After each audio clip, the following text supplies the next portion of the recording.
Сәлеметсіздер ме 9-шы сынып оқушылары? Біз бүгін 4-ші тоқсанға арналған атом ядросы бөлім бойынша жиынтық бағалаудың тапсырмаларын орындап үйренеміз. Бірінші тапсырманы оқимыз.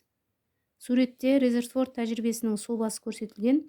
Осы тәжірибеде қолданылған құралдар мен сандарды сәйкестендіріңіз. Бірінші радиоактивті сәуле көзі. Бірге В дейік. Екінші алтын фольга. Үшінші люминесценттік экран. Төртінші микроскоп. Екінші тапсырма ядролық реакцияның соңғы өнімін анықтаңыз.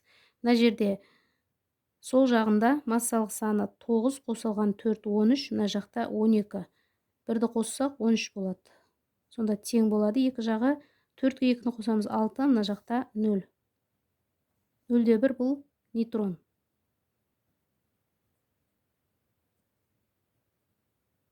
Жауабы нейтрон екен. Келесі үшінші тапсырма суретте 4 атомның құрылысы бейнеленген. Қара нүктелер мен электрондар бейнеленген. Мына оттегі атомның суретін көрсетіңіз. Оттегіде көріп тұрмыз, протон саны 8-ге тең, демек электрон саны да 8-ге тең деген сөз. Мына сыртындағы қара нүктелер электрондар саны 1 2 3 4 5 6 7 8. Сонда бірінші сурет сәйкес келеді екен. Төртінші тапсырма берілген физикалық шамаларды анықтайтын формулаларды табыңыз. Бірінші байланыс энергиясы ол дельта М С квадрат. А. Масса ахауы ол мына формулаға сәйкес келеді.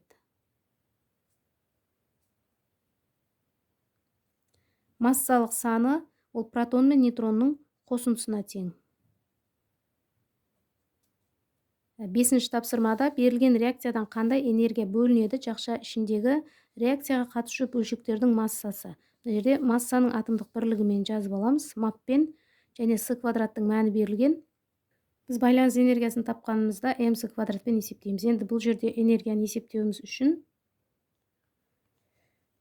массаларын қосамыз. Реакцияның екі жағының массасын қосып бір-бірінен азайтамыз.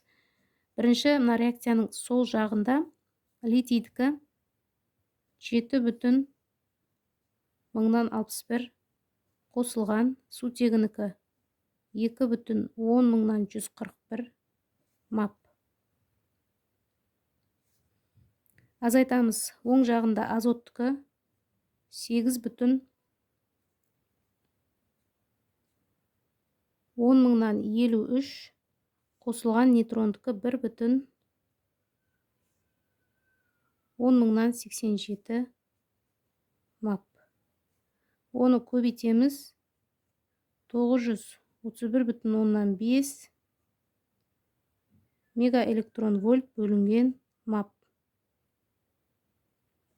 Маптарды қысқартып жібереміз. Бірінші жақшаны орындаймыз, екінші жақшаны орындаймыз. Азайтып 931,5 көбейтеміз. Сонда 56,9 мегаэлектрон вольт болады.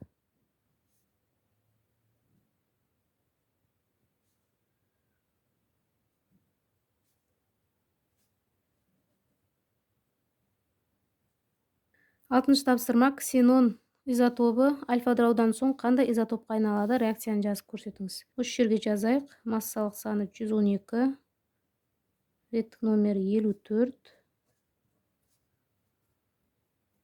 Альфа ыдыраудан кейін дейді гелий ядросын жазамыз.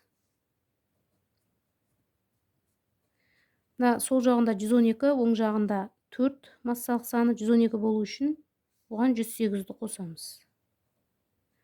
Ал оң жағында 2, сол жағында 54. 54 болу үшін 2-ге 52-ні қосамыз. Сонда 52-ші элемент теллур екен.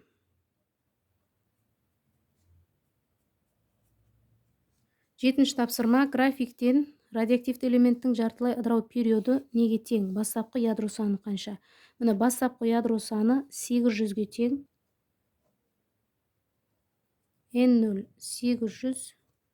Ал оған сәйкес келетін мына жер 5.